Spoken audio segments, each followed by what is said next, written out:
is good? What is going on? What is cracking? I'm Philly Foothills, and I am back in the nest out west, where I'm trying to bring you the best place to come get shit off your chest when it comes to our mother trucking Philadelphia Eagles. And tonight we are double live streaming. We are not only live on my channel, the Nest Out West, but we are also live on Vick3's channel as well. So, what's going on, my guy? How you doing? And let everybody know what's going on with you. What's good, my guy, man? It's finally good to be back with you. You know what I mean? It's been 2 long weeks. I mean, we've been apart too long. We had to get back together. We tried last night, it didn't get to work out, but we're here, you know what I'm saying? I can't wait to get this going. It's been a trying week. I mean, just like this game. We had a lot of ups and downs. We got a lot to talk about it. Let's get into it. We definitely did. Yeah, the uh the Eagles did, play tonight against the Tampa Bay Buccaneers. We fell to the final score was 28-22. I mean, the Bucks could have ran it up if they wanted to. They we made it somewhat close at the end there, but it really the final score did not indicate of how much of a lopsided this game was. I mean, the Eagles weren't really they outside of that first drive in the first half, putting up the touchdown. The offense didn't do a damn diddly thing in the first half. So yeah, we were struggling mightily. Definitely, it's they just they don't they don't want to run the ball until it's too late. It's just not making any sense anymore. I don't understand. Yeah, you know what? I think what Sirianni's doing is he's running his own version of the Wildcat offense because apparently, Jalen Hurts is our running back. That's all we have right now. He's our lead. He's our team leader. He gets the most attempts. Like I said, he's found a new way of getting the Wildcat out in the field. That's the way I see it. I mean, like we've seen what happened when the run is being utilized. We made a good run. It didn't take long. Miles was getting chunks. I mean, you seen him. He was fresh. We get to what was it, the 2 yard line, I believe, and we went into the shotgun. For what Right. reason? You know what I mean? Like it's kind of like it reminds me of Doug. Doug would do the same thing. You know what I mean? We would constantly people be on him, run the ball, and he would.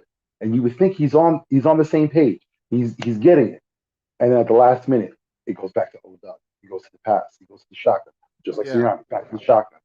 It's history repeating itself, and it's so weird because it's not Doug. This is someone who we got because of the play calling. He was a younger guy. He had innovative ideas.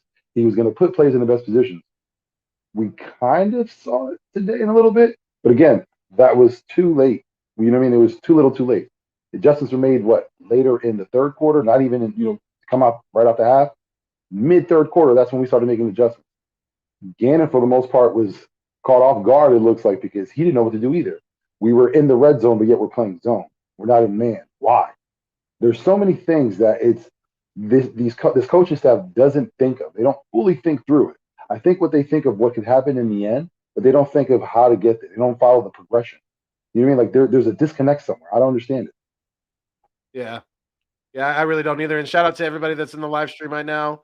We got Big Play Slay in here. We got Eagles Champ One. We also got Geo, who said Geo said Sirianni thinks screens are the new runs. Yeah, these wide receiver screens are so predictable. The defenses know what's coming, and they need to stop running so many damn wide receiver screens. It's and even screens to, you know, just all these short passes. They need to start throwing the ball down the field. Jalen's got to do it, even if he's not completing the passes, which he didn't do a good job of tonight, and he's got to work on that. The accuracy is very very concerning to me, and that's a thing going forward that he's definitely got to work on if he's going to be our quarterback of the future. Because Jalen can't continue to miss open receivers like he did tonight at times. He had Zach Ertz on a third down, which which was not that hard of a throw. You drop that in there on the sideline, and it's first down. Easy first down there. So Jalen didn't. He definitely. I know he had a couple rushing touchdowns tonight, but he definitely did not look sharp. I'm pretty sure he had more incompletions than completions tonight, or it was right around. I don't know what the final numbers were. I don't have them up in front of me right this second, but yeah, to me he didn't look sharp, and that's a big concern for me because I need to see progression from him in that area. He's got to work on that. He's got to work on the more of the touch throw accuracies. He's got good Yeah. straight line, the good bullet accuracy, but he's got to work on that touch accuracy. And shout out to Birdman underscore 951. You know, he was in the chat as well. Looks like he's unhappy. Obviously, I mean, we I don't think a lot of Eagles fans were expecting to get a win tonight, but I think they would expected the offense to try to be able to throw the ball a little better than they did against the one of the worst passing defenses in the league right now. So and they even lost Richard Sherman too. So I was licking my chops, man, at the beginning of the game when Sherman goes out. I'm like, oh boy, let's go, and Jalen overthrows. Who was that? Quez on the sideline, and Dean is able to get that interception as another bad overthrow. It just I don't know. What are your thoughts on Jalen Hurts right now, my guy? Yeah, like tonight again, it was like last week. We thought it was an off week. I think if I'm not correct, the chat can correct me on this. I want to say his stats were somewhere for 9 for 23, maybe like 170, 180 yards in that range for 2 touchdowns, one interception. If I'm not mistaken, maybe had 60 yards rushing, something like that.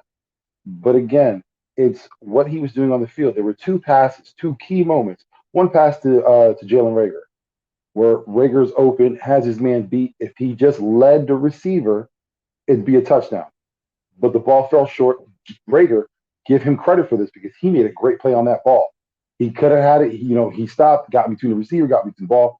Could have had it, dropped at the end, but still made a great play on the ball. The other one, I believe, was to Devontae Smith on the end, on the corner. It was just a little high on the sideline. I mean, he threw it just a little too high for Devontae Smith to catch. I kind of blame Devontae Smith at the same time because he could have gotten that, still within reach. Because if you've seen later on in the game with Quez Watkins, same play to the sideline, Quez got the ball, and it was a tiptoe drag. You know what I mean? He put a little funk on it. And as I'm on this Watkins talk, I'm gonna say it right now. He's our best receiver. We need to stop saying Devontae Smith is. I got it. The kid is talented. He runs great routes, but he's not the guy. Watkins is. We need to start giving him the ball. Our tight ends, instead of going off of screens, get to the middle of the field by using your tight ends. What are they there for? They're not just blocking all game. You know what I mean? Again, our whole team shouldn't be a decoy.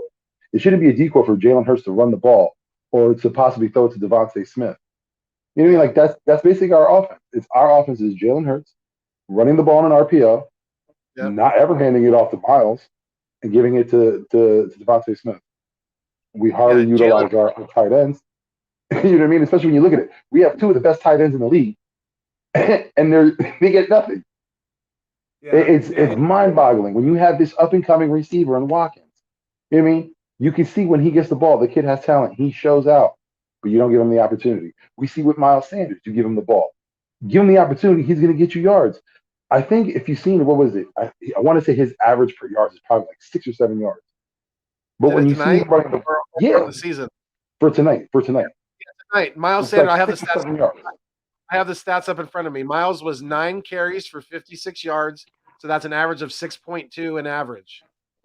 But get him the ball. I mean, he's obviously he's there. I mean, I understand that he was getting late success against that defense, but they're just not. They're continuing to not run the ball, and Hurts was 20. He was 12 for 26 for 115 yards in the air. Like you said, 1 touch, 1 interception. He ran the ball 10 times for 44 yards for 2 touchdowns. So, yeah, that's just not going to, that's just really, that's about average quarterback play in the NFL right now. It's not going to get it done, especially against upper echelon teams like the Tampa Bay Buccaneers. And we just did not get, our front four was not getting pressure hardly at all, especially in the first half. We started disrupting Brady a little bit in the second half, but the front four was not. He was just eating us up in the first half, and so was Fournette. Our run defense continues to struggle. Especially against some of these better offensive lines, which Tampa Bay, they've been very fortunate as always. Usually for Tom Brady, he seems to always have a lot of good health on his offensive lines, whether it has been in New England or in now Tampa Bay. But yeah, they're very healthy and they're playing at a pretty high level, man. So yeah, it was frustrating because at times I really question about Miles about what he he literally ran. It looked like he ran right into the arms of what's his name of the defensive tackle for The nose the guard, you mean? I always say hello to United. That's not him. right. It's his cut. No, I'm Yeah, just but Vita. the series. Vita. Yeah, Vita. It looked like he literally ran right into his arms. I mean, stiff arm that big guy. Stiff Well, arm that dude. hold I mean, on. I want to point something out on that play because that wasn't Miles. If you go back on that play, that's all Dickerson. Dickerson had the opportunity to take him out because he was engaged already with the tackle. His assignment was to push out that defensive end, or excuse me, that nose guard. That way he can clear the way. He gave a quick chip and started running upfield. You cannot, as a lineman, start running upfield if your running back has not even passed the line of scrimmage. Dickerson is, the plays are in his head and he's going too fast. Clear your man first, then take care of the rest because there was open space. He didn't yeah. need to take care of the second level. If the first level isn't taken care of, you don't go to the second level. And Was it's it Dickerson. Dickerson That or was was it all Kelce? Dickerson. It was Dickerson. Okay, It was all I'm gonna have Dickerson on that. to Go go look look at at it. that. You'll see him Yeah, quickly kick and go upfield. You don't do that. Right there, he could have just taken him out. Give him a good hit, throw him to the ground, then keep it pushing. Because right there, your man who's already on him is going to pancake, he's going to lay on him. Keep it moving upfield. Your assignment's done. He didn't do that. That one is all Dickerson. Miles, when you see him running into him, he's basically caught off guard because he sees Dickerson coming at him and it's a quick chip. And he's like, what the fuck? That was his assignment. Dickerson didn't do his. yeah, yeah. I see what you're saying, definitely. But I mean, it's like, geez, it just we continue to really struggle to establish the line of scrimmage on. We really not winning that much in the trenches this year, and that's been a big reason of why we're 2-4 right now. So, you know, um, Eagles champ once said, "Cut JJ, trade Rieger." I, yeah, I'll not cut JJ. I'm keeping right. Rager because, like I said, that play on the ball, great. Again, these wide receivers are not given opportunities to show. A lot of people are upset saying trade them for what? How can you blame the wide receivers? A, they're not even getting play calls to get the ball. Hurts isn't throwing them the ball. So how can you blame them? You got to go back to the quarterback and the coach. Those are the two at fault right now. Yeah, yeah, and I don't know. I don't know if Sean Taylor needs to, if he needs to, or Sean Bradley. I mean, if he needs Rest to, in peace. right? If Sean Bradley needs to hit the weight room a little bit more, or what? But man, he freaking can't. He can't for a linebacker. I understand he's a coverage linebacker, but geez, he's not bringing any kind of wood when with his tackles. It seems like he's like that looks like an offensive receiver trying to tackle somebody. Alex You know? Singleton's another one out there getting beat up all game. Again, I Yeah. mentioned it in the comments so many times. He's going to be on every highlight for the wrong damn reasons. He's And we leading the team play in tackles, but a lot of the times when he is making the tackle, he's getting trucked, and the guy's making the first down or damn near close to it. So exactly. He's the guy getting battered, and of course, he's the last guy falling. But that's how he gets the tackle because he gets abused. there's some guys that on this team right now that my patients are wearing very, very thin from their production and what they're the things that they're doing on this football field. But I mean There was that a couple of I don't want to say boneheaded plays because it wasn't. It was just more awareness. Marcus Epps yeah, threw a duck right at him, and he didn't pay attention. Again, he did this. He was covering his guy. He was worried. He did the right thing, but if he just turned a little, just noticed it, it's a pick six. We're good. The game's right. off. I mean, I got to say this though, Steven Nelson. You see that hit on Leonard Fournette? That was how the taunting play came because it was Steven Nelson who made the hit, and I forgot who was there. Jannard Avery. He was Yeah. just standing there, and all because Leonard Fournette made a gesture to the ref, like, "What is he talking about?" That's how we got that taunting. There Yeah, was and no taunting whatsoever. Fournette stood up. He like And, he kind of leaned into him too. It's yeah, like and then he looked at the ref like, "What is he talking about?" And the ref had no clue what's going on, but goes off of Fournette and throws a taunting flag. The fuck was that? that was a fucking joke. That was an It absolute was. joke of a call. And there was a no call in the back of the end zone. I think it was Watkins that was being, or no, maybe it was Rieger. It was one of the two of them that was in the back of the end zone.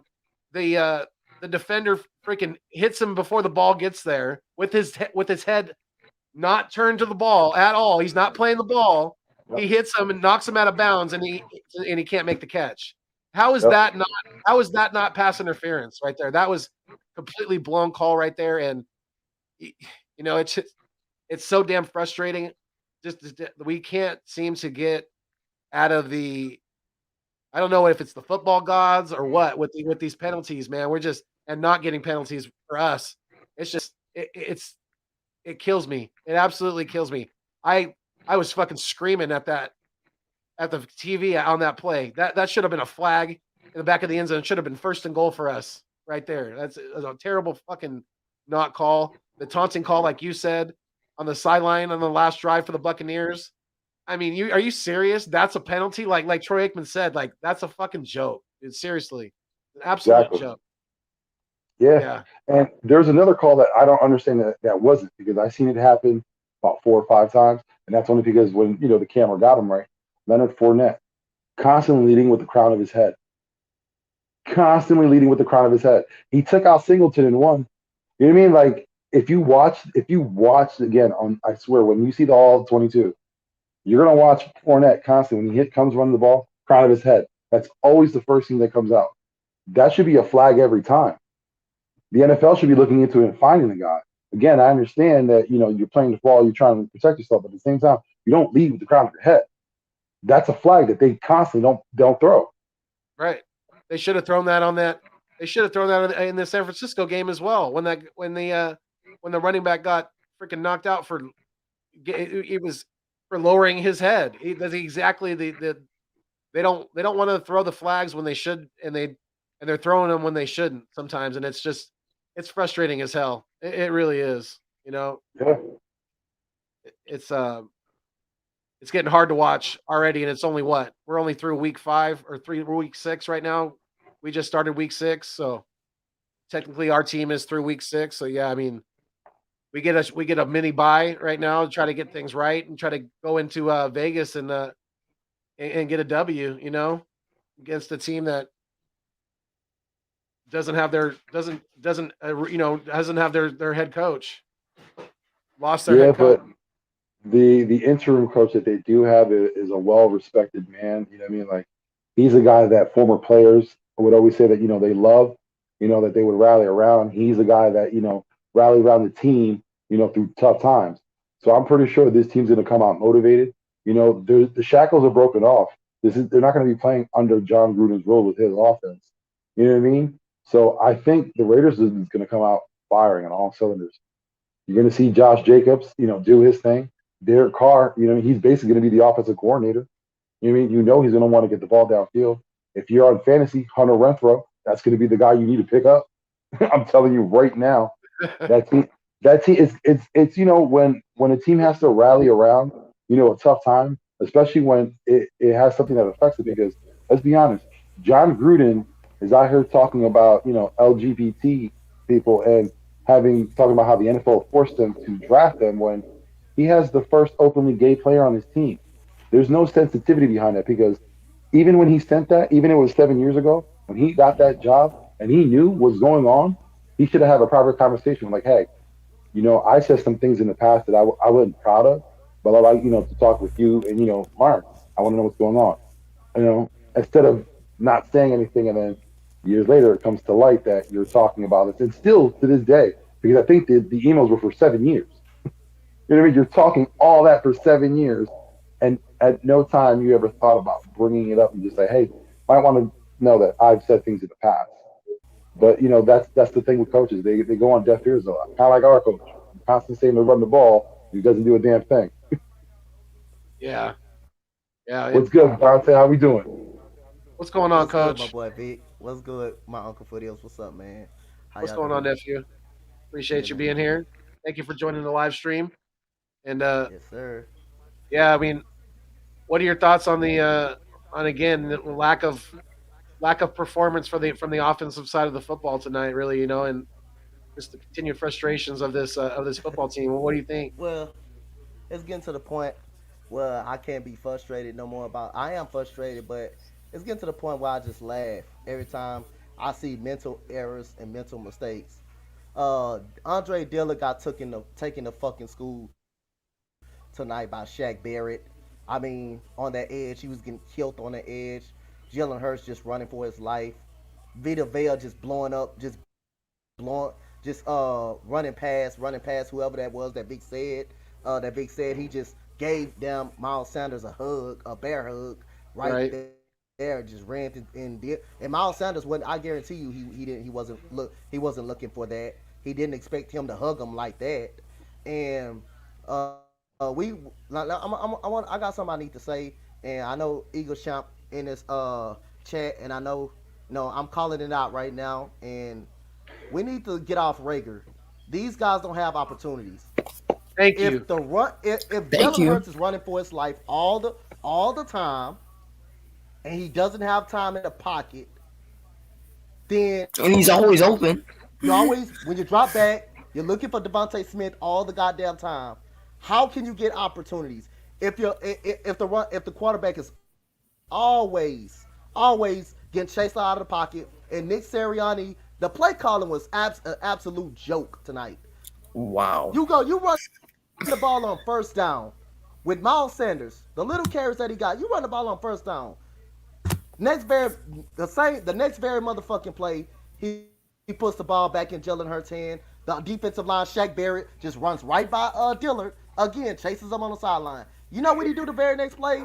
He tries a screen that should have been picked off, that should have been taken the other way. So the play calling was an absolute joke. These other receivers don't have the opportunities because of Nick Sirianni bum ass play calling.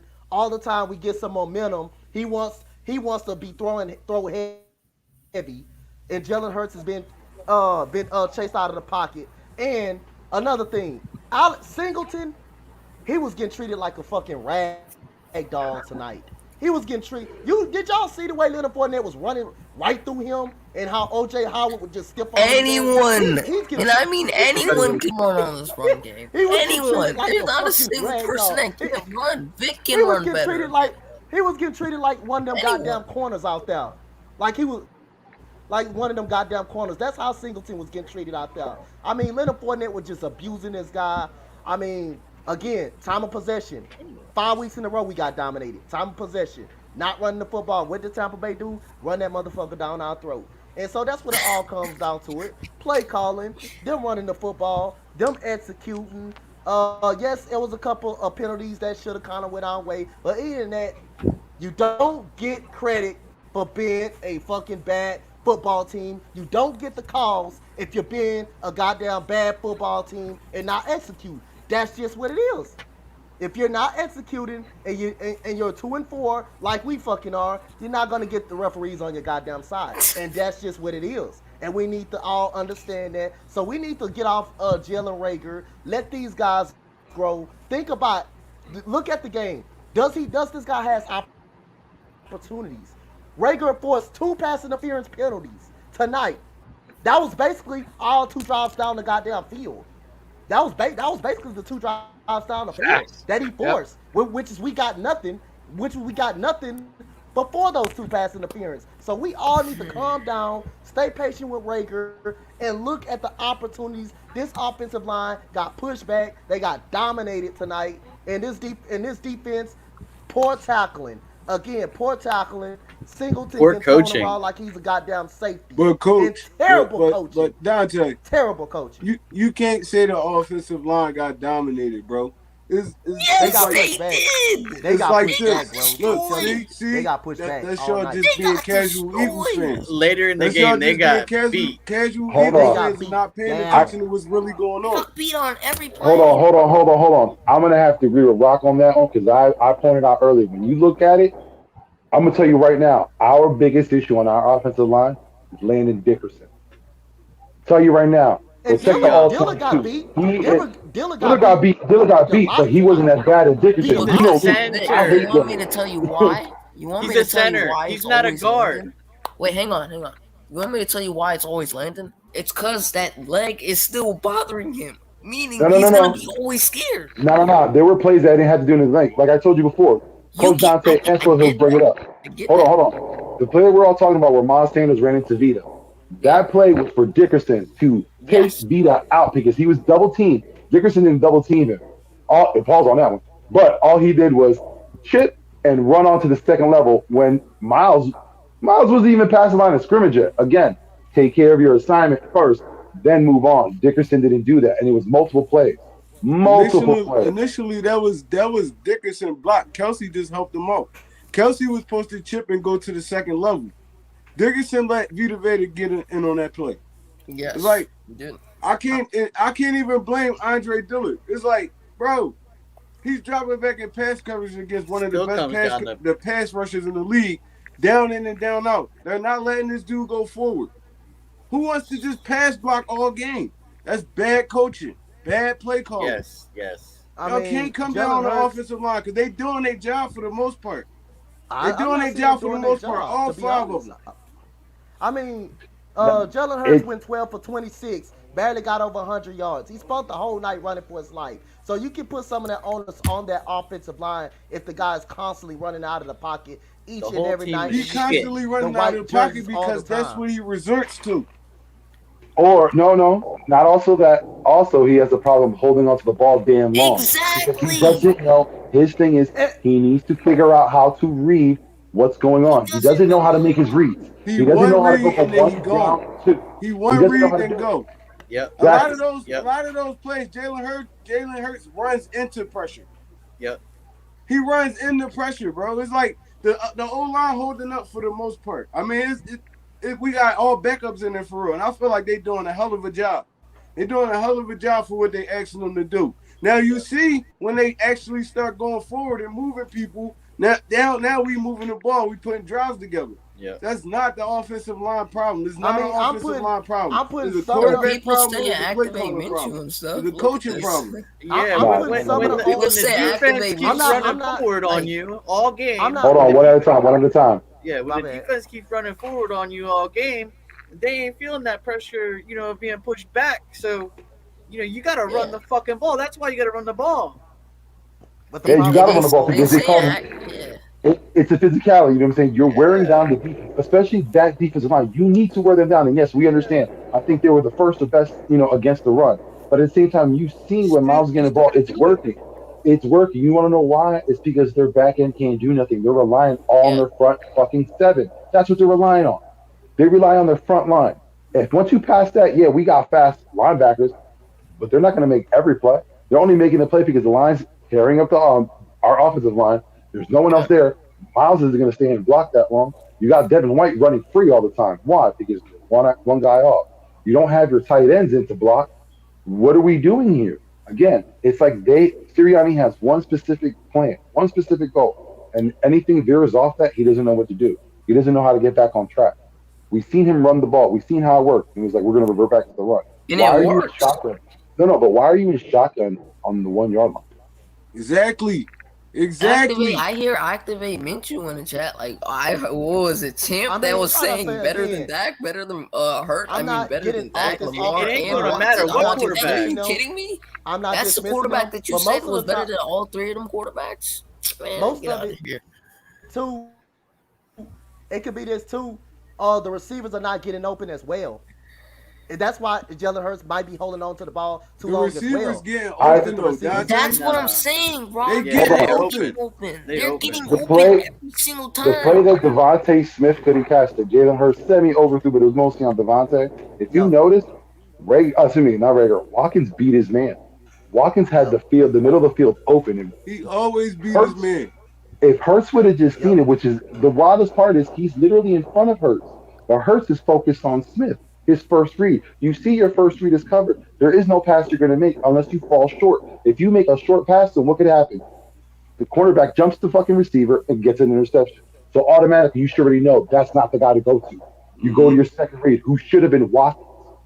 Wow. He's always open. He's always open. Apparently, people say Smith is always open. To keep it 100, Jalen Rager always open. Yep, I was gonna say that Him too. Rager is always beating this man. He's always beating this man. It's either the ball is always underthrown or he always give him a bad football. I don't know why. He always give him a bad throw. I don't know what type of football you're watching, but you're watching the wrong football, my guy. So we can't say, you know what?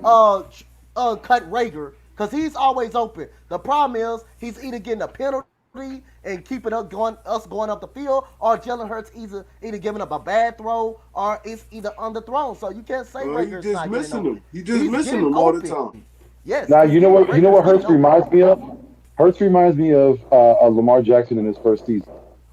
Lamar was, he was told to control the offense, take the ball downfield, but he couldn't do that. What he would do was he would rely on his running ability. He would take too long holding onto the ball, and he knew he can get out of trouble, just like Hurts. You've seen him. There was a play where Hurts should have been taken out 3 times, and he just looped back and made his own opening just by running around and darted off. Got, I think, close to a first down. He knows he can do those things. But what he needs to realize is all you're playing is with your eyes, not with your legs. That's how a quarterback plays his game, with his eyes. If you're relying on your legs, guess what? Peyton Manning ain't doing anything with his legs. But what I'm saying is, if you keep on relying on that, and the day's going to come where someone's going to take your legs out, what are you left with? You got to pick up the game of football now. I don't know what's going on with this quarterback coach, because guess what? We're going to have to put him at fault. Because he's been working with him all pretty much his life, as we've been told. And, he's not really developing on that end. Yeah, we see that now I don't think he's 5th anymore. I would say he's probably like 7th in the league in passing yards. I still think he's 2nd or 1st in rushing. Yeah. But again, you're declining. You've noticed. You had an upcline for the first 3 games. Now we're going down because the season's getting tougher. Defenses aren't disguising it. They're attacking. Hurts isn't getting it. Hurts isn't picking this up. That's what a lot of people aren't thinking about. And I mentioned before, we have 3 first-round picks potentially. Carson Wentz looks healthy and well. He's been playing good. Let's hope he gets into the playoffs. But again, if we have 3 first-round picks, we're not going to judge Jalen Hurts like a normal quarterback. That's what people need to understand. You might want to give the kid a chance, but we're not an opportunity to be giving anyone a chance. This, from the whole time, was an evaluation season. You know what I mean? Nick Sirianni also got to understand that a run-pass option only works if you have a threat of running the football. Like, you can't run the football 8 times a game and run RPOs 15, 16 times a game. Hey, that's why I say Nick Sirianni found a new version of the Wildcat. And if you're running the same play, the defense is gonna know. And I guarantee, I can almost guarantee you, even if we had Deshaun Watson right now running this offense, it would look pretty much the damn same. Yeah. Now, you know what? I'm gonna be honest. I guarantee if we run into Deshaun Watson, he wouldn't be doing any of that shit. It'd be different because Watson is Foothills. Except Deshaun Watson will actually throw the ball correctly. Right, he can't make those tight throws right now. Right. So it's like, bro, I can't even get like upset or nothing right now. It's like, bro, it's out there. Like to be honest, I know a lot of people coming down on Sirianni, but he calls a lot of good plays. Yeah, by and large, a lot of good plays. He's not just out here just calling bullshit. It's not executed all the time. Yep. Exactly. It's not executed all the time, so it looked like crap. But he's calling good plays. Like him not running the football, that's horrible. But the plays that he is setting up, we be having guys open. It's just our quarterback got to learn how to get to his 2nd and 3rd read. He doesn't do that yet. He's still young. I love Jalen Hurts. He's still young. He gonna learn. Listen, in his Jalen Hurts is young and he's still a raw quarterback. What are we now in his 9th game? So we're midway through his first season. Let's look at it that way. But if this team had an experienced quarterback, and I'm not trying to say that I want these people on this team, but say you had an experienced quarterback like an Aaron Rodgers, hell, you can even say a Matt Stafford. He's not that caliber. Let's go down with the Matt Stafford. That man would have picked apart this Bucs team because of the talent that we have at receiver. Yeah. He would have quickly checked out of plays where he's seen, where the defense is giving him, and be like, you know what, we're going to need a run. You know what I mean? There's a lot of things that a good quarterback would make this team look totally different. But at the moment, I'm not saying that he's not a very good quarterback. What I'm saying is he's still a learning and raw quarterback. Let's be honest. He learned. You gotta learn. You can't throw passes like you can't throw passes. It's the way short into the inside. You can't do that, bro. If you gonna miss out of bounds. Like you can't throw passes short into the inside where the defender got the advantage. It's like you can't make those kind of football plays, bro. You got to understand that. Don't It's slide. like you throwing in the tight windows now. You in the NFL. You're not in college no more. Dude's not running wide open no more. Exactly. You got to make better throws than that. You got to be more accurate. It's all about ball placement. Yard behind the line when you could just throw it out of bounds and go. And instead of having 2nd and 11, you got 2nd and 10. You just little things like that. You just got to be smarter. It is little stuff. It is. Yep. He had a scary play when he was running out of bounds and decided to throw the ball and almost threw it to Devontae White. To White. He almost threw it right at him. Yeah. You stole that possession from me, Vic. You stole that possession from me, Vic. You stole that call from me. The play that he was running out of bounds and he down. If the ball was a little more up, that could have been a pick the other way. The play that he was running towards out of bounds, but he threw it on the ground. He threw it a little bit on the ground. He'll never be a good quarterback. They should have noticed. I mean, they were just about to pick off the ball, like with the screenplays that they've been playing. Like, yo, teams are starting to understand what we're doing now. Like, they're gonna start jumping those routes. Yep. The fact that they also know Jalen Hurts only can escape to his right. So, I mean, he only can escape and throw the football to his right. When he run into his left, he can't throw the football. He run it most of the time. Yep. Now to his right, he could be a little bit more lethal, but it's like now you only got 2 receivers in the play. They're gonna lock them up and force you to run. You might as well just take off for all that. Like the play when Barrett caught him behind the line, bro. You knew nothing was there. Just run. Just run, bro. Now you taking a sack. It could have been a strip fumble. It could have been anything possible in that situation. Just take it, get the yards, and get down. Like, bro, if you until he learns how to go to the second, just go. It's it pisses me off sometimes. Like, I know Jalen Hurts is good. I watched him for like 4 years in college. I know what he can do. I know what he can't do. It's just, I mean, and they're using him to his strength for real. So it's like, I mean, I don't know, bro. It just pissed me off, bro. Against one of the worst beaten up secondaries, he should have had a way better game than he did, especially with them losing Richard Sherman at the beginning of the game too. He had dudes running wide open. And he's not Watkins should have been allowed to have been unleashed and we had it on the field. Watkins was had 9-10 catches this game. He was wide open all game. You could have ran Watkins on verticals all night. You know what I mean? And he would have got it. That's you know what I mean? Like that. Hurts can't progress in working through his reads and his progressions if he's running for his life damn near half the time from the offensive line giving up, pressure. So he's escaping out of the pocket half the damn time. A lot of the time when he escape out of the pocket, it be self-inflicted. A lot of the time, someone listening to this? He runs. Sometimes he runs. He ain't even got to. Who's got the echo? Hold on. Is it me? We got I don't know. Is someone watching this? Yeah, whoever just turned that down, that was it. Let's play the new game. Hold on. I get it. I think it's me.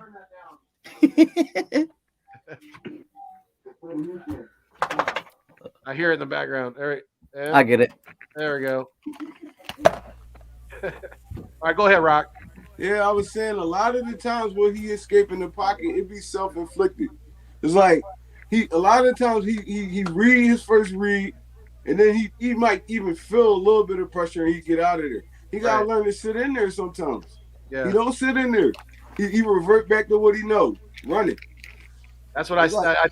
I told it. I said that in my pregame show with Tony Shields that he has to learn how to trust the offensive line and sit in that pocket a little bit longer and try to go through his progressions and find the open man downfield because he's just not doing it. And like you said, he's going right back to what he knows, and that's escaping and using his legs. Yeah, he runs into pressure sometimes. It's like the DNs is crashing upfield. All you got to do is step up. He don't know how to do that yet. All he knows is escape to where he think daylight is. You know what sucks? That's coaching though. That's coaching. They brought the quarterback coach over there for him. That's coaching. Y'all got to get that together. He had an RPO play. I think it was like in the late third or maybe even the fourth quarter where he kept the ball. You clearly saw the DN beat your man. So again, you're running away from him. You see two men in front of you. At no time did you look downfield to see if anyone's open or just quickly run out of bounds or just throw the ball away. He kept on trying to make the run and got caught from behind. Yeah. Again, that was the first man you seen break his man. You should already known once you're running off to the right hand side, always assume someone's behind you. That's closed. As you're running, whatever's behind you is closed. There's no turning back. You only got what's in front of you. And he didn't even have the presence of mind of thinking that and got caught from behind. That was so wild. We still got an echo. Yo, what was up with us trying for a field goal in the fourth quarter when we're down 2 scores? That's It was 4th down and 10. Yeah, I know, but still, come on, man. I mean, but we just scores. went first down, second down, third down. We didn't get a yard. So it's still, like, man, still. That was an SOL play. It's still like 12 minutes left. Yes, I mean, that was that we same would have knocked the possession. score down a little bit, but we just went 3 downs and ain't moved the football. So why would we go for it right there? That was the missed opportunity. That was the missed opportunity by the sound guy to put that. that was after Miles Sanders ran that big first down, and that's when I got up on here. That's the possession I was talking about. And we after threw the Miles ball Sanders 3 straight times after that. Then he threw the ball 3 straight times after that. Jalen Hurts, I believe he throws it. I believe he throws it out of bounds. The very next play was the screen play. The very next play was the screen play. Should have been a pick 6. And then right after that, another goddamn 3 incomplete pass. And then at that time, like I say, hey, field goal, and which is it. The results was nothing but a missed field goal. Yeah, and I think Vic, you're looking for this sound effect. throw it out there, man. And you know what's the crazy thing about when they went for running and then they just switched up back into the shotgun on that goal line play. When you see your running back as excited as he is, as pumped as he is, you give that man the ball. You mean like you don't have common sense? You don't see how hyped he is? My man's trying to truck over, you know what I'm saying, the top rated defensive rushing line. You see him working. Give him the fucking ball. Why are you trying to switch it up at the last minute? Do what works. If it isn't broke, don't fix it. You know what I mean? Keep running the ball. That was gassing them out. You know what I mean? You could have continued to do that the whole time. Use the run, set up the pass. What are we getting wrong? I think the only reason why they did that, and I think I was looking at Sirianni's press conference, he said it because they were using the zone for some reason, and I'm like, then run the ball when they did that in the first half. Like, you gotta listen to it. Like, I think I put it on my channel, but honestly, it's just stupid. That's the only thing I heard why he ran the ball, which makes no sense. That sounds like someone who's too into analytics. Or somebody that's just making fucking excuses for a poor shitty job. During the broadcast, did you hear? I want to say it was like right before halftime or right after halftime. Troy Aikman said he had a conversation with Nick Sirianni, and he was talking about, people keep on talking about, him giving up play calling, and would he ever give up play calling? Would that ever be an option? Nick Sirianni told him bold-faced, no, I would never give up play calling. That's what I do. Granted, this is what, his second year being a play caller? Or actually, first year being a play caller, because Frank Wright called a play call, all plays before. So he's already at a stance where he's never giving up play calling. Bye. You know what I mean? Like when coaches, like I don't know if he knows the history of coaching, but usually when a coach says that, that's like, all right, you know what I mean? Like I'm trying to put my stamp on this. And after a while, if it doesn't work, you're out because you already said what you're doing. You said what your intentions are. You're not going to change it up. So we're already at the point with Sirianni, and what are we? 5 weeks into his, you know what I mean? Into his tenure as an Eagles coach. We're not starting off right, my guy. One and done. I hope not, because again, like he's learning on the job. You gotta understand, like it's gonna be some growing pains, but you gotta learn from your mistakes too. And we're in the 5th week, and we're still not learning. Yeah, I also feel like Philly fans cry too much, so it's like, definitely, it's like, man, we all knew this kind of was gonna be a rebuilding type season. It's like that's why I said I can't get too upset, but it's like some people take it over the top, bro. It'd be so irritating. I'd be like, all right, we lost a football game. Man, it happens. It happens to every team. It's cool, bro. Like all we can do is build week after week after week. I mean, hopefully by the time we hit, I mean, whatever week we gonna have something going. I mean, we're gonna get a complete game out of our defense and our offense. Like, we haven't had a complete game out of our defense and our offense at all this year. Our only game I can say is the Atlanta game. That was the only game. Other than that, it's either one side carrying one side or the other side carrying the other side. It's like I feel like our defense did a hell of a job today. But everybody else want to pick everything apart right now. Like, oh, this guy sucked, this guy. We held up for the most part. I mean, we gave the offense the ball back 3 times, and they went 3 and out 3 times straight. It's like, how many times you think you're gonna stop that Tampa Bay offense? It's like we can't fault the defense. Like They only gave up 28 points. Tom Brady only threw for what 260 passing yards. Gotta score. Bro, that's a great day. That was probably his worst game your so far offense this gotta season. help you out. That's a great day. Gotta score. Missed opportunities. This game was all on the offense. Well, I would say Jalen Hurts mostly. You know what I mean? If we're gonna blame a player tonight, we're gonna have to blame Hurts. Yeah, we gotta call a spade, bro. Brady was 34. This was on him. Brady was 34 for 42, passing 297 yards, 2 touchdowns, and 1 interception. Should have been 2 interceptions because they overturned that. That was bullshit. That was complete bullshit. I was That's pissed. a great day. You hold the highest score offense in the league to under well, you hold Tom Brady to under 350 yards. That's a great day for a defense. Oh, you know what's going to be a great rock? You know what's going to be a great day is when his ass finally retires. I am so I'm tired of Brady. Listen, I wish you just go. Brady's on pace for 6,000 yards. This would be the best season he's ever had. There's no reason for him to retire at the moment. No, hell no, he's not going He got 2 years in him. I'm giving him 2 more years. He wants to play till he's 50. That's another 5. But wasn't there already a 50-year-old quarterback? No way. Well, I want to say he played for the Raiders. What was that? Damn it. What? You talking about Gannon? No. I don't know how Gannon was. I thought Brett Favre was one of the oldest ones since then. I didn't think anyone. Snake or something like that. I can't remember his name. Oh, you talking about Jake? He played He played against us in the '81 Super Bowl with Vermeil.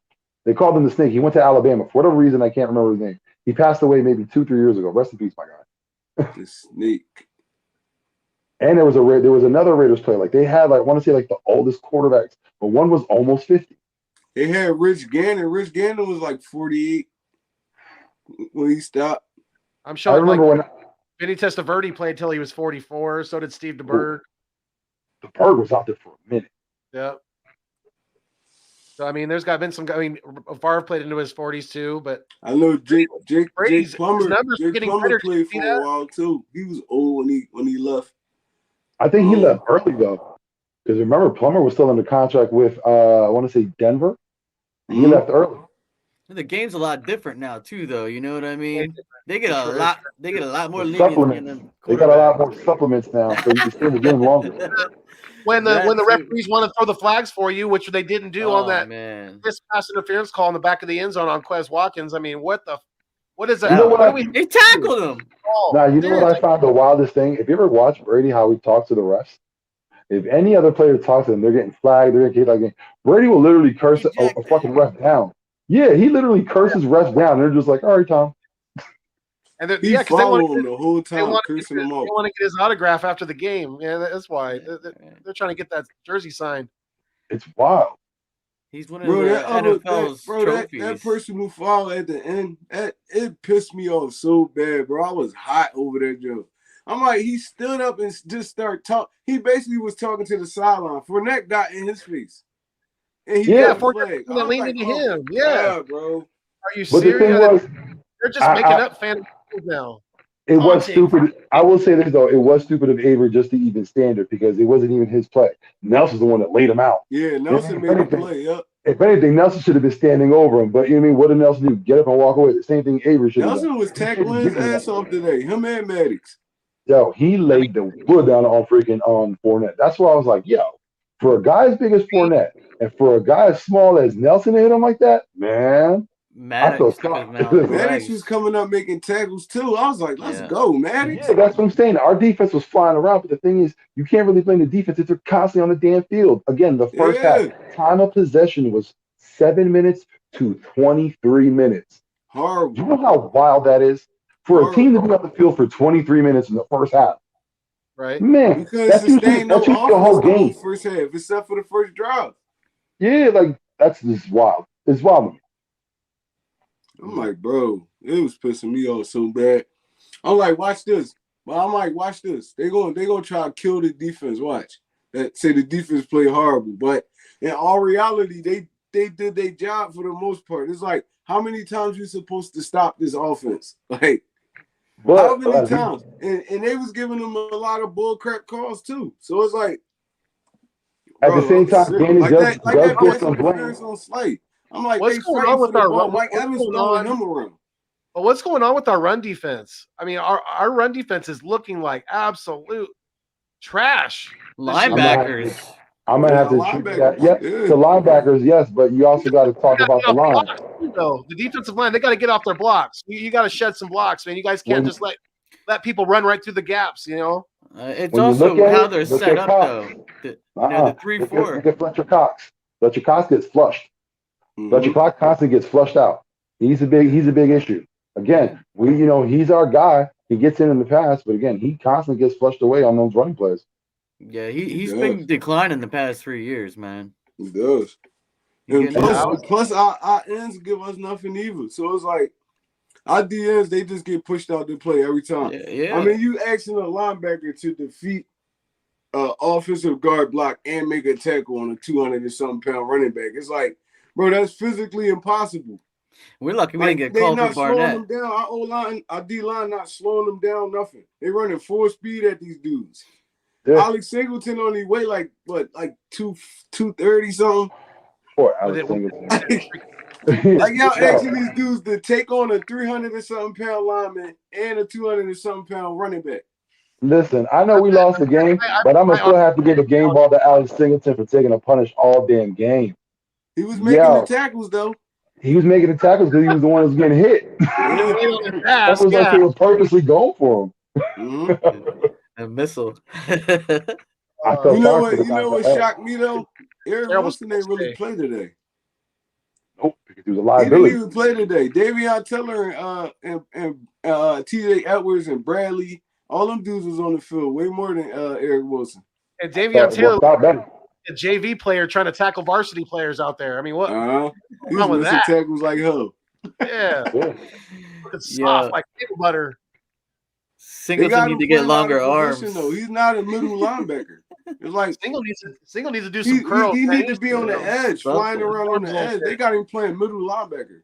He's out of position. Like, I don't know, bro. I think our two linebackers for real should be T.J. Edwards and Sean Bradley. You know what it is that we have such a lack at middle linebacker that we're just trying to make anybody a middle linebacker just to fill in the spot. Right. Yeah. That's all it is. That's all we're doing. Eric Wilson was gonna get the job done. He's been playing like a scrub. Oh, the days of the Axeman. You know, damn, I would. Jeremiah Trotter. Right now, I'll take his son right now. His son's I even take Nigel Bradham back. Man, where's Nigel Bradham at? He's gonna get in there and climb some shit up. Yeah. Nigel Bradham used to get some shit done. Mm-hmm. Yeah.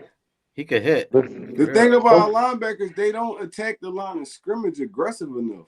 It's like if you're gonna sell out for the run, actually sell out for the run. It's like y'all stand there. They stand there. They wait till the linemen get on them, and then they chasing tackles. It's like, bro, that's horrible. You can't do that at linebacker. You gotta be the most aggressive players on the field if you're gonna play middle linebacker or any linebacker position. Period. I feel like Gannon doing a little better at playing Avery as a pass rushing linebacker. It's like that's his strong suit right there. You don't really want him in space too often. Right. I thought Kerrigan was gonna get a pick on that goal line play. Yeah. You guys got to think too. I was pissed. I was like, damn, all you had to do is run. Bro, he put it up there for you. You like 6'5". All you gotta do is just take your ass to the back of the end zone and go catch that motherfucker. Yeah. Coaches are like, still learning the players. Down. You know, coaches still learning the players. Man. You know, so Yeah, we got a lot of deficiencies again. But one thing I didn't like to see was on one running play, we had Cox, Hargraves, and Sweat all on the same play get washed out because they all did. I don't know if they all tried the same move. They all wanted to do a swim, and both it just looked like a dance routine. They just put their hands up and got taken away. That's all you see. Just a pirouette. It was ridiculous, man. I'm like, what the fuck are we doing? On that touchdown, he threw the AB. Sweat tried to do that. He tried to slice it and got pushed on his ass too. Yeah. I'm like, oh, you're not playing no stronger than that, bro. That's Sweat all a you big see. bull. I don't know how you get washed down like that. Because he needs to stop trying to fit into creases and just move out your guy. You're faster than him. You know what I mean? Get around your guy. He Don't try to trying to get be Brandon Graham. You know that's Brandon Graham's specialty. Listen, Brandon Graham, like when he feel like there's a run, he always slice. Well, he guessed right though. Sweat been guessing wrong. Yeah, but Graham's a little stocky. Sweat isn't. He's taller, more lean. You know what I mean? Graham's lower to the ground. He can do that. He can get in between your hips. Sweat's a little too tall for that. He's going between your shoulders. Once you get in between your shoulders, you're getting washed out. Yeah. Bro, on that play when he threw the rock the AB, bro, I thought Epps was gonna pick that jump. Brady threw it on his back shoulder and everything. All he had to do was turn his hand around. Yep. He didn't even see the ball. I don't know what he was playing on that play. I was like, yo. Could have been a pick six. That was a pick six right there. He was just so scared he didn't want to let his man go. Yeah. All he had to do is turn his goddamn head. Like, that's gonna sit right there for you. He should have had two. He should have had two. He didn't have any. He was that's what happened to bad teams, though. I mean, bad teams don't make those kind of plays. I'm gonna watch some Sopranos and crash the hell out. All right, my guy. All right, you take care, my dude. Thanks for coming in. Yeah, man. You guys have a good night. You too. Peace out.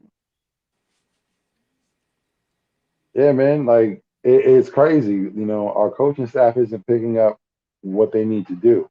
Like I'm dead serious. I pray to God Nick Sirianni reaches out to Brandon Staley and say, hey, let's talk about this. Like, what is it? Because again, you see the mold, a first-time coach.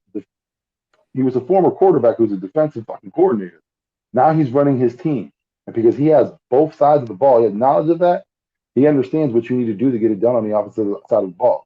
And again, as a defensive coach, you know what's their bread and butter. You run the ball down. Why? Because you wear down the defense. Because you know it does. You know what I mean? It's simple math. Why are we trying to do new age math now? That's what Nick Sirianni reminds me of. You know what I mean? There was old school math where we got, now you got this new math where you do all this crazy stuff. Like, let's get back to basics. Get an abacus if you need to. You know what I mean? Count the fingers. Let's go.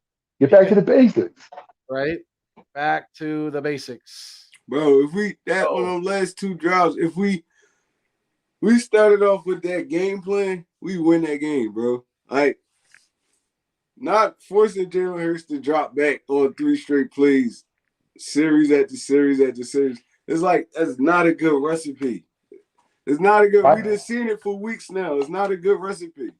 My thing is, as a coach, especially as an offensive coordinator, you should always know first down is a run play, no matter what, especially in the beginning of the game. You shouldn't be starting off the game in the pass. First down is a run play. Depending on what happens on first down, second down is a run play. Then you go to the pass. Mm-hmm. That's how we do this. Again, something we learned in Pee Wee football. It's something that's simple football, bro. That's simple football right there. Sometimes when you try to get too complicated, you get lost in your own head and you're making up plays that nothing's going to work out. Get back to the basics, my guy. That's all. You could be you could be so much better of a coach if you just go back to the things you initially learned, because that'll take you far. That's why they're called the fundamentals. That's, you know what I mean? Like, that's the blueprint to everything. Especially when you have a young quarterback and a young receiving core, you're putting way too much pressure on the passing game. It's not the offense is not flowing like this, and they gotta change something. You know, and Gainwell wasn't even. I don't even know if he had. I don't think he didn't have any carries tonight. And I don't even know if he had a reception either. He wasn't even a factor at all tonight, which is but how much of that do you think is because Nick Sirianni or whoever calls the plays or whoever runs the show has heard enough of the fans saying run the goddamn ball with Miles Sanders? Because again, As you said, Gainwell didn't even get a look. He got one. He had one reception for 1 yard tonight. No rushes. Yeah, and that was probably because he was so close to Jalen, he just threw him the ball. It was like a screen pass, and they sniffed it out. I remember the play. Yeah. I really hope it's not that, because you know what? You don't run your team by listening to fans. And guess what? Fans are fucking stupid as shit. Let's be honest. We hear some wild takes from fans. We hear from start Flacco, start Minshew, get rid of Rager. Stop listening to fans. Again, fundamentals.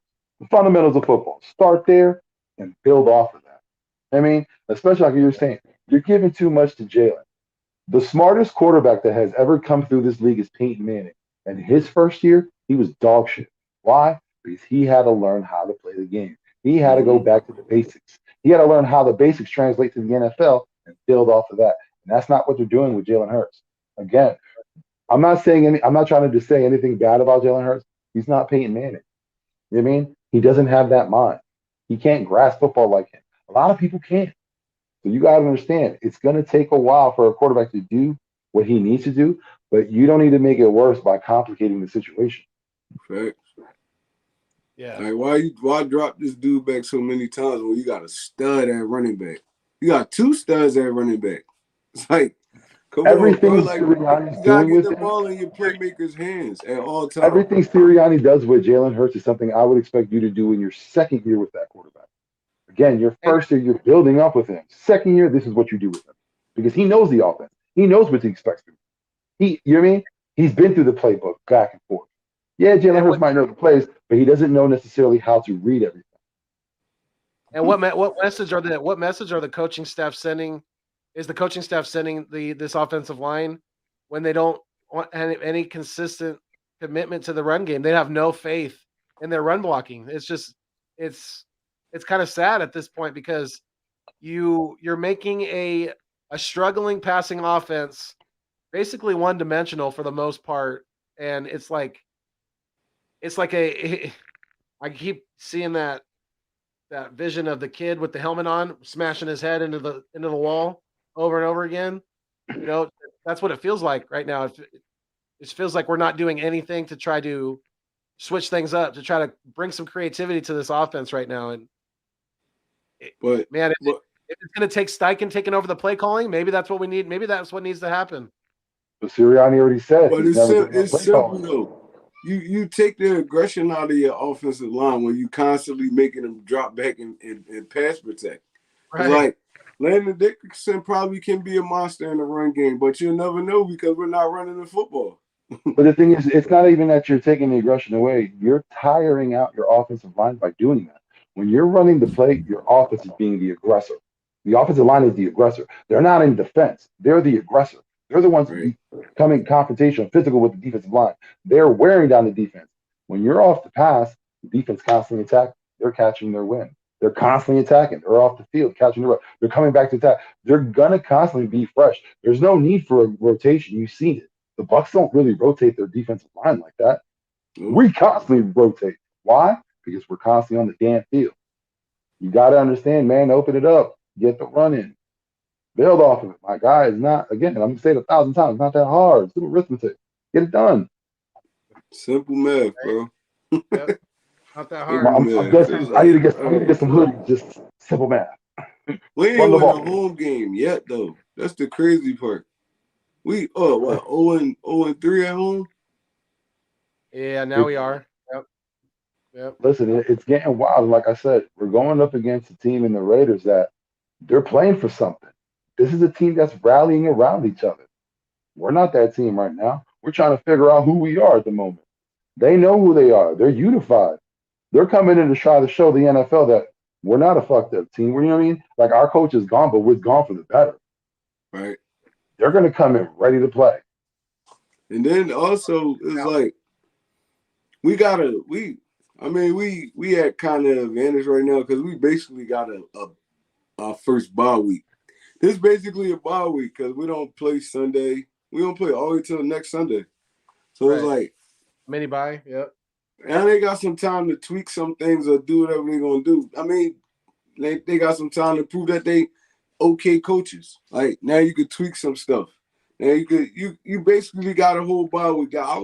If it was me, I'd take all the way off till Sunday. I'll let them come back fresh on like Monday morning or something. Y'all go evaluate yourselves while we evaluate ourselves, and we just regroup.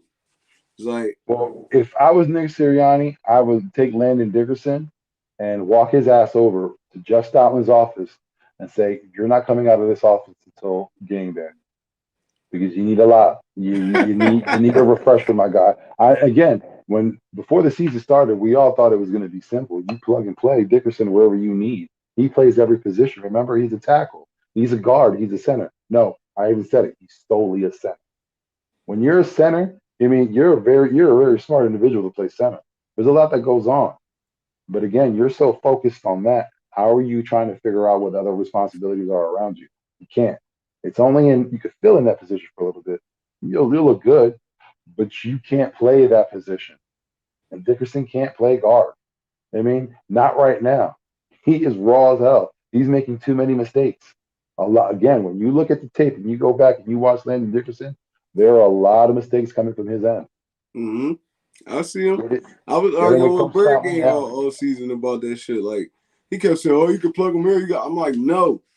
This is the NFL, bro. You're not just taking him and putting him at the tackle position and he's succeeding. You're not just taking him and putting him at right guard and he's succeeding. Bro, it's not this. It's different. He can dominate in college. Dudes wasn't as big as him, as physical as him.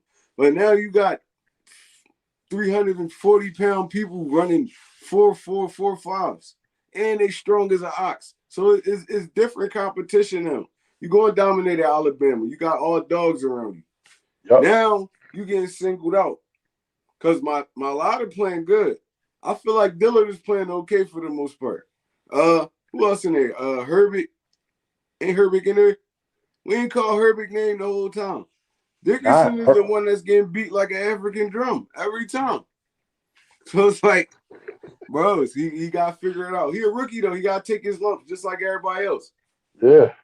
But the thing that's the issue is the expectation of him being a certain player when that wasn't the case. Like you said, you're coming from Alabama where everyone is a 5-star recruit. You have NFL linemen there where you're facing, let's be honest, you're facing guys who are going to be working in the workforce in a couple of years. They're not going on to anything. Yeah. So of course he's going to look good. That's one of the issues you have to take a step back and look at getting someone from Alabama. See if they're the ones making the plays, not the one who is just, good throughout the whole year. Because what was he, a fifth-year senior? Yeah. Yeah. If you're that good, you don't stay around for 5 years. Yeah. But he lost a couple seasons from injury, though. Yeah, he's back from injury. But again, you can be the best by default. That's facts. But it's something that Dickerson needs to work on. He needs to work on soon because we're 2 weeks in. Again, he's another guy who isn't picking up the lessons. I feel like our secondary held up for the most part too, man. They did a hell of a job. You saw Harris coming up there making tackles, McLeod up there making tackles. I mean, you going against 3 dogs at wide receiver, they're going to make some catches. It's like they get paid to do their job just like you do. They go and make some catches. We held Mike Evans in check for the most part. Godwin in check for the most part. AB got off a little bit, but it's like they really killed us on like screenplays and running the football. They didn't even really attempt to go downfield on us. They didn't need to. They knew what the weakness was. Yeah. And that's the crazy thing. Another week where we know what the opponent's weakness is, we do nothing to attack it. They know what our weakness is, we do nothing to protect it. You know what I mean? Again, that falls back on the coaching. Yep. Falls back on that. Yeah. Everybody is like a rookie on this team. From the coaching staff, to the players. It's like everyone's learning. And when we came into the season, we thought it was something totally different. And now we're only realizing what's really going on. Yeah. Yeah. It's like you guys said, it has a lot of it is falling back on this coaching staff, and they're gonna hear it from the fans and from the media. That's for sure. It's not gonna go on. It's not gonna go unnoticed. That's for sure. Sirianni got like a stubbornness to him. I don't really care for it too much. It's like you gotta see him in the press conferences. He be so confident. I be like, bro, You just called a horrible game, and you sitting up here and you really trying to explain the horribleness. It's like, no, just take it on the chin. I called a horrible game. I'll try to do better next week.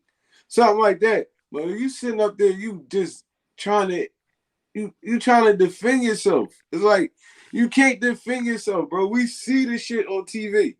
It's like we see it. We could rewind it, fast forward it. We could do all that.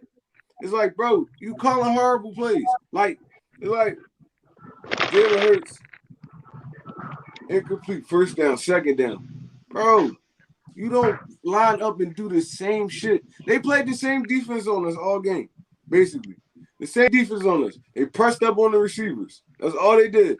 They pressed up on the receivers, and they didn't even have Levante David today. It's like, bro, it's like Devin White killed us. Hey, we didn't. Not one time we didn't try to take advantage of that. Him not having them there.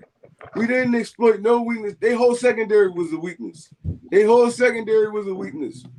And they lost. If we would have ran the football a little bit, now you get those one-on-ones. You get those one-on-ones. You make them safeties had to come up. Now you got one-on-ones with Dean.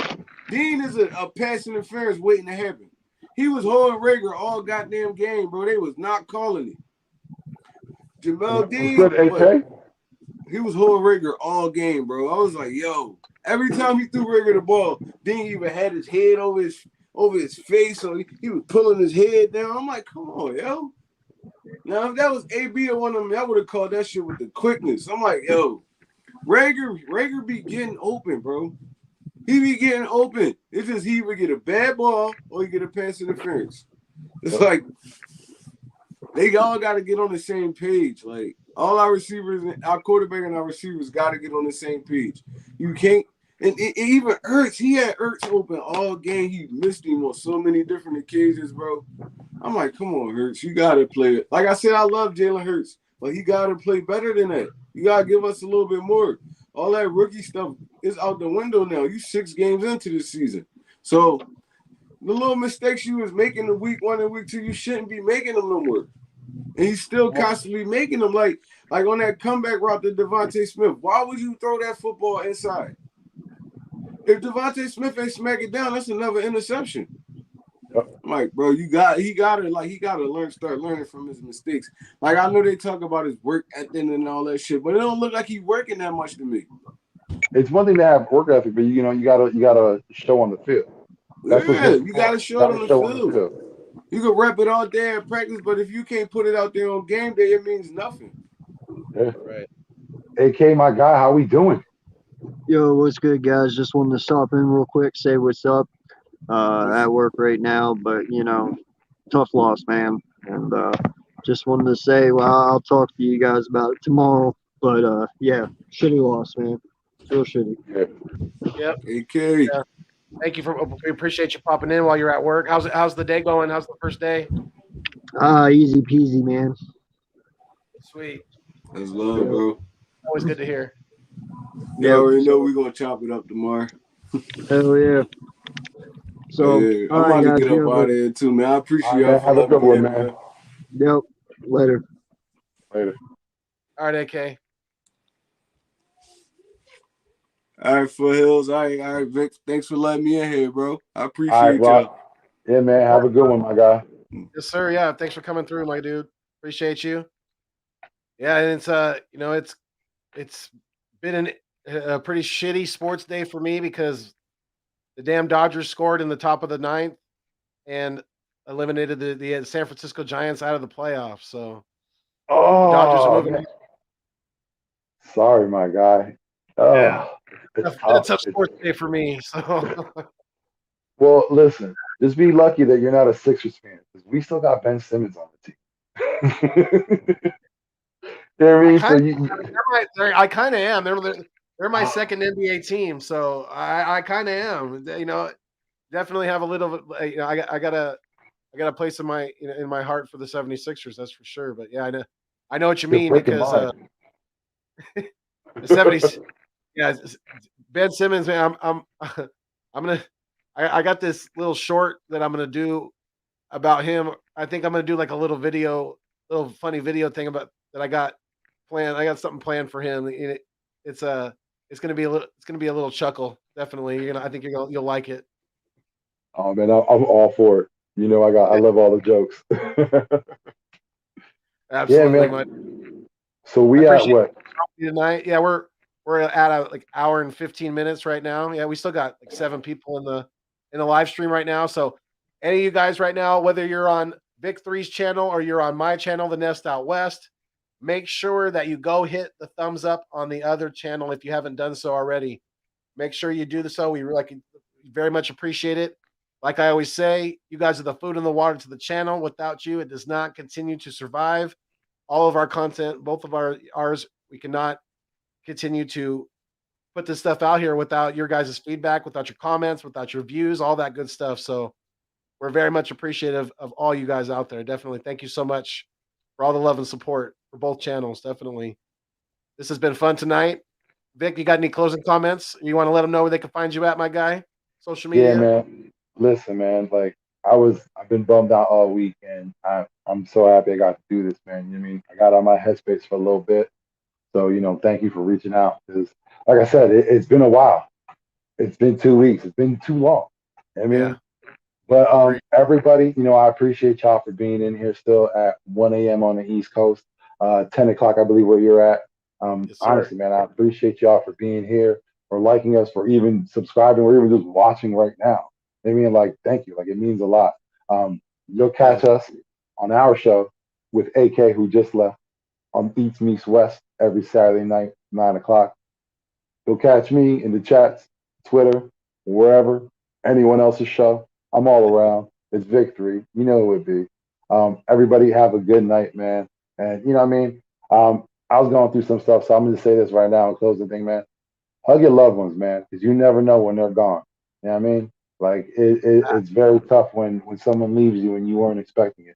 Not that you should expect it, but when it's very unexpected, it hurts a lot. So you know what I mean? If you're by that person that you love, man, just give them a quick hug. If you have an issue with a parent, give them a call. Get over it, because you never know how long we have on this world. Exactly, and I could speak from that, from the very personal experience that I had. Oh, it's going on. It's going to be 20 years in January. I went out of town for business. I was in heating and air conditioning at the time, and I went down south. Went to Southern California for work, and my dad he had like a 2 or 3 herniated discs in his back from working for UC Davis, shipping and receiving for 20 plus years, and he was smoking lots of ganj, definitely to help with the pain, and taking different medications. While I was gone, his doctor prescribed him OxyContin. He took half of an oxy on an empty stomach, caused a blood clot, gone, boom, bye. Didn't out of the nowhere. I mean, just sayonara, heart attack, and like you said, you never ever know when it's going to be your time, when our loved ones' time. So yes, make sure that you reach out to those loved ones, make sure that they know that you love them, and appreciate them, and that if you can, yeah, like Vic said, give them a hug, show that love, because you never know when it's our time to leave this beautiful earth. But yeah, I mean, I'm glad we can get you on here and like you said, clear your headspace a little bit, because I needed it too. I definitely did, because it's it's been a little bit. It's been a rough day. It's been a rough last week or so, definitely, since coming back from Philly. But yeah, been enjoying getting back on here with you guys, and especially with my guy here, Vick3. Like he said, we're gonna be back on Saturday night, 6 p.m. on the West Coast, 9 p.m. on the East, with our boy AK Eagles of Eagles Uncensored podcast. We do our East meets West every Saturday night, so we're gonna be getting back into that this week, because we've been gone for a couple weeks. I was in Philly for the Chiefs game, and then I've been sick, battling the old COVID for the last 10 to 14 days or so. So yeah, I mean, love and appreciate each and every one of you. Thank you guys so much again for being with us tonight. We're gonna be live streaming more and more, especially on I think me and AK were talking about it. We're trying to we're thinking about expanding the East meets West more into the doing it maybe more during the week as well. So, keep an eye out for that, everybody. If you're liking the East Meets West podcast, and as much as we can fit it into all of our schedules, let's definitely want to do that because I like what we got going with the three of us. I really enjoy it. I really, really do. Heck yeah. And shout out to you, man, and the family. You know what I mean? God bless Sock for beating the shit out of COVID. You know what I mean? Let's gotta give it up to you, my guy. Kick COVID's ass. Appreciate that it. shit. Yeah, exactly. Yeah, I'm happy that you got through it, man. We talked between amongst ourselves, it was crazy, man. It got a little hairy at sometimes. Yeah, it definitely did. And I appreciate that definitely. And thanks for everybody on social media for all the love and support and all, from my mom and the family that reached out as well. Thank you so much for that. And yeah, I mean, you can always find me at Philly Foothills on Twitter or on Instagram. I'm at Philly_Foothills82. You can always reach me on those social media platforms, and always on my YouTube. I'm always dropping Eagles content, The Nest Out West with your boy here, Philly Foothills, doing more and more and getting back into this thing. And I mean, until next time, we fly until we die. Stay mean, stay green. Thanks for viewing me on your screen. But most importantly, keep it fuego. Yeah. Little music to hit the exit with. What?